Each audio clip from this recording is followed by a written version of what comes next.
Blue narrative.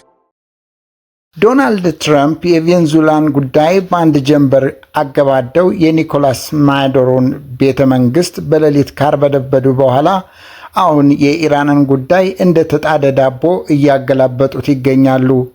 ይህ የአሜሪካ ፕሬዝዳንት በሁለተኛው የስልጣን ዘመናቸው የያዙት አካሄድ ዓለምን እያስደነገጠ ሲሆን በቅደም ተከተል ለማንበርከክ ካቀዷቸው ሀገራት ዝርዝር ውስጥ ቀጣዩ ሰለባ ኩባ መሆኗ በይፋ ታውቋል።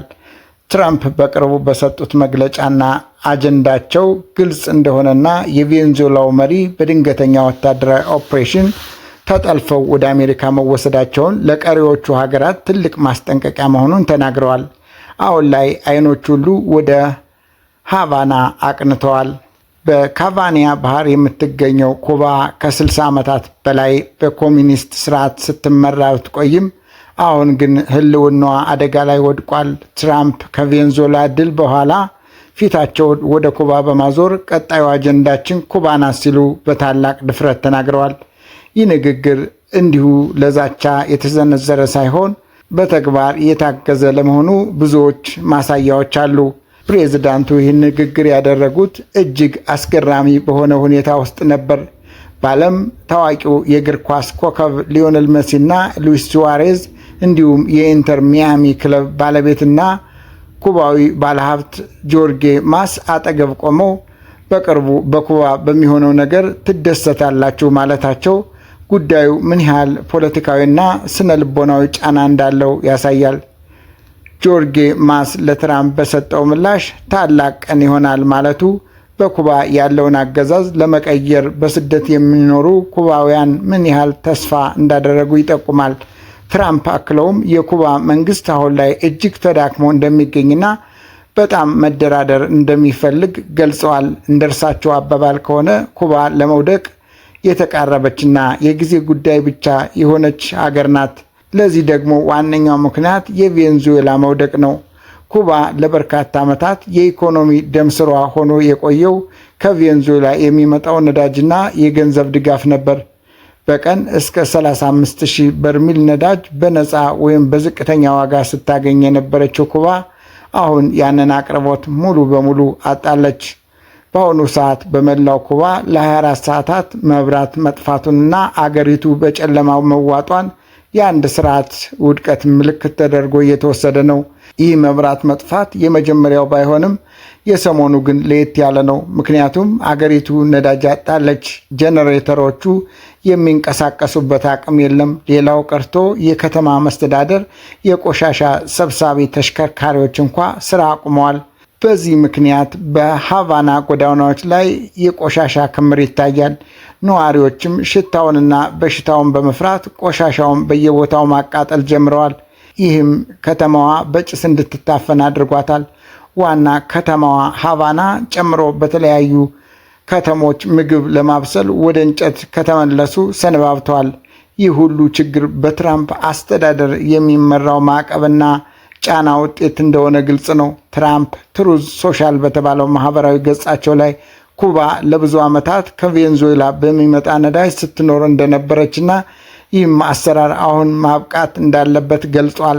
ከእንግዲህ ወደ ኩባ የሚሄድ ነዳጅም ሆነ ገንዘብ አይኖርም፣ ዜሮ በማለት ያስጠነቀቁት ትራምፕ የኩባ መሪዎች ጊዜው ሳይረፍድ ስምምነት እንዲያደርጉ መክረዋል።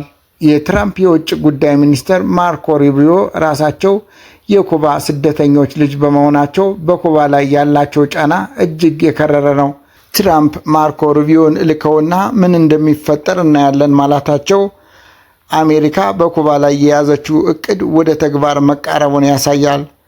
ሩቢዮ በበኩላቸው በሃቫና ቤተ መንግስት ውስጥ ቢሆኑ ኖሮ አሁን ባለው ሁኔታ እንደሚጨነቁ ገልጸዋል። ይህ ደግሞ በኩባ ባለስልጣናት ላይ የሚደረግ የስነ ልቦና ጦርነት አካል ነው። ኩባ ለዓመታት ለማዱሮ የግል ደህንነት ጥበቃ ስታደርግ የቆየች ቢሆንም አሜሪካ በቬንዙዌላ በወሰደችው እርምጃ በርካታ ኩባውያን መገደላቸው ይታወሳል።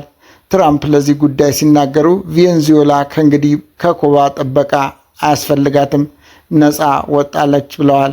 ይህ ማለት ደግሞ ኩባ በክልሉ የነበራትን ተሰሚነትና ወታደራዊ ተጽዕኖ አጣለች ማለት ነው። የኩባ መንግስት እስካሁን ከአሜሪካ ጋር እየተደራደረ መሆኑን በይፋ አላረጋገጠም። ሆኖም ግን የኩባ አብዮት ዘመን መሪ የነበሩት ራውል ጉዬሮም ሮድሪጊዝ ካስትሮ በድርድር ውስጥ ሊሳተፉ እንደሚችሉ መረጃዎች እየወጡ ነው። አገሪቱ አሁን የገጠማት የነዳጅ እጥረት ለመቅረፍ የግሉ ዘርፍ ከውጭ ሀገራት ነዳጅ እንዲያስገባ ፈቃድ መስጠት ብትጀምርም ይህ ግን ችግሩን ለመፍታት በቂ አልሆነም። የኩባ ዋና የገቢ ምንጭ የሆነው ቱሪዝምም ክፉኛ ተመቷል። አውሮፕላኖች በሃቫና ነዳጅ ማግኘት ባለመቻላቸው እንደ ኤር ፍራንስ ያሉ ታዋቂ አየር መንገዶች በረራቸውን ሰርዘዋል። ይህም የአገሪቱን የውጭ ምንዛሬ ገደብ ይበልጥ አሳስቦታል። በመሆኑም ኩባ አሁን ካለችበት ማጥ ለመውጣት ከአሜሪካ ጋር ከመደራደር ውጭ ሌላ አማራጭ የሌላት ይመስላል። ትራምፕ ግን ድርድሩን የሚፈልጉት በራሳቸው ፍላጎትና መስፈርት ብቻ እንደሆነ ግልጽ አድርገዋል። ትራምፕ የቬንዙዌላን ፕሬዝዳንትና ባለቤታቸውን አንጠልጥለው ወደ አሜሪካ በመውሰድ ዛቻቸውን እውን ማድረጋቸው ለኢራንና ለኩባ መሪዎች ትልቅ የራስ ምታት ሆኗል። ትራምፕ ስለዚህ ተልዕኮ ሲጠየቁ የአሜሪካን የበላይነት ለማረጋገጥ የገቡትን ቃል ጠቅሰዋል። ፕሬዝዳንቱ አሁን ላይ ያላቸውን ወታደራዊና ኢኮኖሚያዊ የበላይነት ተጠቅማ በላቲን አሜሪካና በካሪቢያን አካባቢ የነበሩ የግራ ዘመም አገዛዞችን የማጽዳት ዘመቻ የጀመሩ ይመስላል። የኩባ ጉዳይ ግን ለየት ይላል። ምክንያቱም አገሪቱ ከአሜሪካ የባህር ጠረፍ 145 ኪሎ ሜትር ብቻ የምትርቅ በመሆኗና ለረጅም ጊዜ የሩሲያና የቻይና አጋር ሆና በመቆየቷ ነው። ትራምፕ ኩባ በቅርቡ እንደምትወድቅና ለዚህም ወታደራዊ ዘመቻ ላያስፈልጋት እንደሚችል ገልጸዋል። ለመውደቅ ያዘመመ ይመስላል። ከዚህ በላይ መቋቋም የሚችሉ አይመስለንም ሲሉ አገሪቱ ያለችበትን የኢኮኖሚ ክስረት አስመልክተዋል። በትራምፕ አጀንዳ ውስጥ ኩባ ብቻ አይደለችም ያለችው። ግሪንላንድም ለመጠቅለል ፍላጎት እንዳላቸው በይፋ ተነግረዋል። አሜሪካ በግሪንላንድ ወታደራዊ ሰፈር ቢኖራትም ትራምፕ ግን መላዋን ደሴት ከሀገራዊ ደህንነት አንጻር መግዛት ይፈልጋሉ። አካባቢው በሩሲያና በቻይና መርከቦች መወረሩን ጠቅሰው የአርክቲክ ደሴት መቆጣጠር ለዋሽንግተን ወሳኝ እንደሆነ ያምናሉ።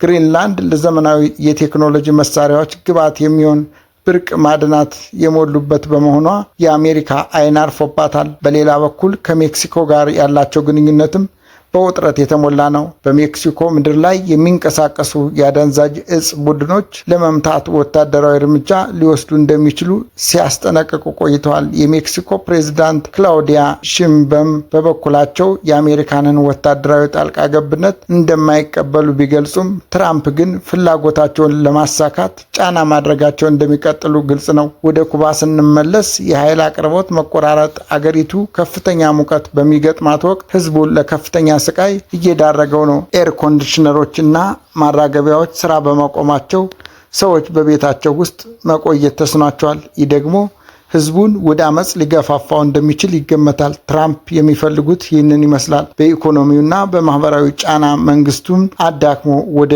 ድርድር ጠረጴዛ እንዲመጣ ማድረግ ወይም በህዝባዊ አመጽ እንዲወገድ መንገድ መጥረግ የዋሽንግተን ስውር እቅድ ይመስላል። የአሜሪካን አካሄድ የሚተቹ ተንታኞች እንደሚሉት ከሆነ ግን ከኩባ መንግስት ይልቅ ዋጋ እየከፈሉ ያሉት ንጹሐን ዜጎች ናቸው። ሆኖም ትራምፕ ለዚህ ግድ የላቸውም። ዓላማቸው አሜሪካን ዳግም ታላቅ ማድረግና በጓሮዋ ያሉትን ጠላቶች ማስወገድ ነው። ትራምፕ ኩባን በተመለከተ ያላቸው እቅድ እጅግ ሰፊ ነው። እጄ ላይ ብዙ ጊዜ አለኝ ማለታቸው ጉዳዩን በሂደትና በጥንቃቄ የሰሩበት መሆኑን ያሳያል። ቬንዙዌላን በአጭር ጊዜ ውስጥ እንዳንበረከኳት ሁሉ ኩባንም በተመሳሳይ መንገድ ለመያዝ እየተንቀሳቀሱ ነው። የኩባ መንግስት አሁን ካለበት አስቸጋሪ ሁኔታ አንጻር የትራምፕን ማስጠንቀቂያ በቁም ነገር መመልከት ይኖርበታል። በተለይ ማዱሮን የገጠማቸው ዕጣ ፈንታ ለኩባ መሪዎች ትልቅ ትምህርት ነው። አሜሪካ አሁን ያላት ወታደራዊና ኢኮኖሚያዊ የበላይነት ተጠቅማ በዓለም ዙሪያ ያሏትን ተቃዋሚዎች የማንበርከክ ስራ እየሰራች ትገኛለች። የኢራን ጉዳይም ቢሆን በትራምፕ እጅ እንደተጣደ ዳቦ እየተገላበጠ ነው። ማዕቀቡ እየከረረ ነው። ዛቻው እየበረታ ነው። የጦርነት ሚሳኤሎችም እየነጎዱ ነው። የትራምፕ አስተዳደር አሁን እየተከተለ ያለው መንገድ የአሜሪካ ቀጥተኛ የበላይነት የሚንጸባረቅበት ሲሆን ይህ ደግሞ በላቲን አሜሪካና በካሪቢያን አካባቢ ለዓመታት የቆዩት የፖለቲካ መዋቅሮች እስከ መሰረታቸው እየናጠ ይገኛል። የቬንዙዌላው ፕሬዝዳንት ኒኮላስ ማዱሮ በቁጥጥር ስር መዋል ለኩባ መንግስት ዝም ብሎ የጎረቤት ሀገር መሪ መወገድ ብቻ አይደለም፣ ይልቁንም የህልውናዋ ዋስትና መጥፋት ነው። ኩባ ለ60 ዓመታት በአሜሪካ ማዕቀብ ውስጥ ሆና ስትቆራረጥ የኖረችው በሶቪየት ህብረት ድጋፍ ካልሆነም በቬንዙዌላ ነዳጅና የገንዘብ እርዳታ ነው። አሁን ግን ትራምፕ ይህንን የደም ስር በመቁረጣቸው ሃቫና ወደ ከባድ የጨለማ ዘመን ውስጥ ገብታለች። በመላው አገሪቱ መብራት ለ24 ሰዓታት መጥፋትና አገሪቱ በጨለማ መዋጧ አጋጣሚ ሳይሆን የትራምፕ የኢኮኖሚ ጦርነት ያስከተለው ውጤት ነው። ትራምፕ ኩባ ለመውደቅ ዝግጁ ናት ሲሉ በልበ ሙሉነት የሚናገሩት አገሪቱ አሁን ላይ የገጠማትን የነዳጅ እጥረትና የኢኮኖሚ ክስረት ጠንቅቀው ስለሚያውቁ ነው። በሃቫና ጎዳናዎች ላይ ዛሬ የሚታየው ትዕይንት ልብ የሚሰብር ነው። የከተማዋ ቆሻሻ ሰብሳቢ መኪኖች ነዳጅ አጥተው በየቦታው በመቆማቸው ከተማዋ በቆሻሻ ክምር ተሞልታለች። ነዋሪዎቹ ሽታውን መቋቋም ሲያቅታቸው ቆሻሻውን በየቦታው እያቃጠሉ ነው። ይህም የሃቫና አየር በጭስ እንዲታፈን አድርጎታል። በ21ኛው ክፍለ ዘመን መጀመሪያ ላይ የምትገኘው ኩባ ዛሬ ላይ ምግብ ለማብሰል ወደ እንጨት ፍለጋ መመለሷ ለአንድ አገዛዝ ውድቀት ማሳያ ተደርጎ ይወሰዳል። ትራምፕ ከሚዲያዎች ጋር ባረጉት ቆይታ ኩባ በቅርብ ትወድቃለች ማለታቸውንና ማርኮ ሩቢዮን ወደዚያ የመላክ እቅድ እንዳላቸው መግለጻቸው በዋሽንግተን እና በሃቫና መካከል ያለውን ግንኙነት ወደ መጨረሻው ምዕራፍ መቃረቡን ያሳያል። ማርኮ ሩቢዮ በበኩላቸው የኩባ መሪዎች ከፍተኛ ችግር ውስጥ መሆናቸውንና እሳቸው በመንግስቱ ውስጥ ቢሆኑ ኖሮ ክፉኛ እንደሚጨነቁ መናገራቸው በሃቫና ቤተ መንግስት ውስጥ ያለውን ድንጋጤ ይበልጥ እንዲባባስ አድርጎታል። አሜሪካ በቬንዙዌላ የነዳጅ ጫኝ መርከቦች ላይ የጣለችው ማዕቀብ እና መርከቦቹን በቁጥጥር ስር የማዋል እርምጃ ኩባን ክፉኛ ጎድቷታል። ባለፈው ሳምንት ብቻ 5ኛው የነዳጅ ጫኝ መርከብ በአሜሪካ ቁጥጥር ስር መዋሉ ተሰምቷል። ይህ እርምጃ ኩባ ከሜክሲኮም ሆነ ከሌሎች ሀገራት ነዳጅ እንዳታገኝ እንቅፋት ሆኖባታል። ኩባን የማንበርከክ እቅድ ከኢኮኖሚ ማዕቀብ ባለፈ የጂኦ ፖለቲካዊ የበላይነትን የማረጋገጥ ሰፊ ግብ አለው። ሌላው ትኩረት የሚስበው ነገር የጓንታናሞ ቤዝ ጉዳይ ነው። አሜሪካ በኩባ ምድር ላይ የምታስተዳድረው ይህ ወታደራዊ ማዕከል ለትራምፕ እንደ ትልቅ የማስፈራሪያ ካርድ እያገለገለ ነው። ማርኮ ሩቢዮ ወደ ኩባ ይላካሉ መባሉ ምናልባትም ለኩባ መሪዎች የመጨረሻውን ማስጠንቀቂያ እንዲያቀርቡ ሊሆን ይችላል። ይህ ማስጠንቀቂያ ወይ በሰላም ስልጣን መልቀቅ ወይም እንደ ማዱሮ በኃይል መወሰድ የሚል ምርጫ ሊሆን እንደሚችል ተንታኞች ይገምታሉ። ትራምፕ እጅ ላይ ብዙ ጊዜ አለኝ ማለታቸው ኩባን ለማንበርከክ የሚወስደውን ጊዜ በትዕግስት እንደሚጠብቁና አገሪቱ ራሷን እስክትበላ ድረስ ጫናውን እንደማያላሉ የሚያሳይ ነው። በአሁኑ ወቅት በኩባ ወደ አሜሪካ የሚደረገው የስደተኞች ፍሰት በከፍተኛ ሁኔታ ጨምሯል። አገራችሁን ካላስተካከላችሁና ስምምነት ላይ ካልደረሳችሁ ድንበራችንን ሙሉ በሙሉ እንዘጋለን፣ እንዲሁም ወደ ኩባ የሚላከውን የገንዘብ ድጋፍ እናግዳለን የሚለው ማስፈራሪያ በስደት ለሚኖሩ ኩባውያን ትልቅ ስጋት ቢሆንም ለአገዛዙ ግን የመጨረሻው መቃብር ሊሆን ይችላል።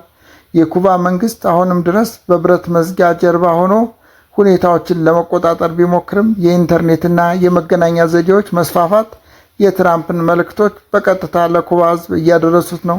በመጨረሻም በትራምፕ አጀንዳ ውስጥ ኩባ የላቲን አሜሪካ የፖለቲካ ገጽታ የመቀየር ትልቅ ፕሮጀክት አካል ነች። ቬንዙዌላ ወድቃለች፣ ኒካራጓ ቀጣዩዋ ሰለባ ልትሆን ትችላለች። ኩባ ደግሞ በአሜሪካ አቅራቢያ ያለች በመሆኗ የትራምፕ የክብር ጉዳይ ሆኖባቸዋል። ፕሬዝዳንቱ ታላቅ ቀን ይሆናል ሲሉ የገለጹት ኩባ ከ60 ዓመታት የኮሙኒስት አገዛዝ ነፃ ወጥታ ወደ ካፒታሊዝምና ወደ አሜሪካ ወዳጅነት የምትመለስበትን ዕለት ነው። ይህ ለውጥ ደግሞ በዓለም አቀፍ ደረጃ ለሩሲያና ለቻይና ትልቅ ሽንፈት ነው። ለአሜሪካ ደግሞ ታሪካዊ ድል ይሆናል። ዓለም አቀፍ ተንታኞች እንደሚሉት በኩባ ላይ የሚወሰደው እርምጃ ወታደራዊ ይሁን ዲፕሎማሲያዊ ውጤቱ ግን አንድ ነው። እርሱም የሃቫና አገዛዝ ማብቂያ። የተከበራችሁ የቻናላችን ተከታታዮች በትራምፕ አሜሪካ ውስጥ የማይቻል ነገር የለም። በአንድ ወቅት የማይታሰቡ የነበሩ ክስተቶች ዛሬ አይናችን ስር እየሆኑ ነው። የኩባ ዕጣ ፈንታም ከዚህ የተለየ አይሆንም። አገሪቱ በጨለማና በጭስ ተውጣ በምትሰቃይበት በዚህ ወቅት የትራምፕ ቀጣዩ አጀንዳ ኩባን ወደ አዲስ የታሪክ ምዕራፍ ሊወስዳት ተቃርቧል። ይህ ጉዞ በሰላማዊ ድርድር ይጠናቀቃል ወይስ እንደ ቬንዙዌላው አይነት ድንገተኛ ጥቃት ይከተላል የሚለው ጥያቄ የሁላችንም ጉጉት ነው። በቀጣይ የሚኖሩ አዳዲስ መረጃዎችን እየተከታተልን ለእናንተ የምናደርስ ይሆናል። አብራችሁን ስለቆያችሁ እናመሰግናለን። ለቻናላችን አዲስ ከሆናችሁ ሰብስክራይብ፣ ላይክ እና ሼር በማድረግ ለሌሎች እንዲደርሱ አድርጉልን። ሰላም ለእናንተ ይሁን። ሰላም ለዓለም ይሁን።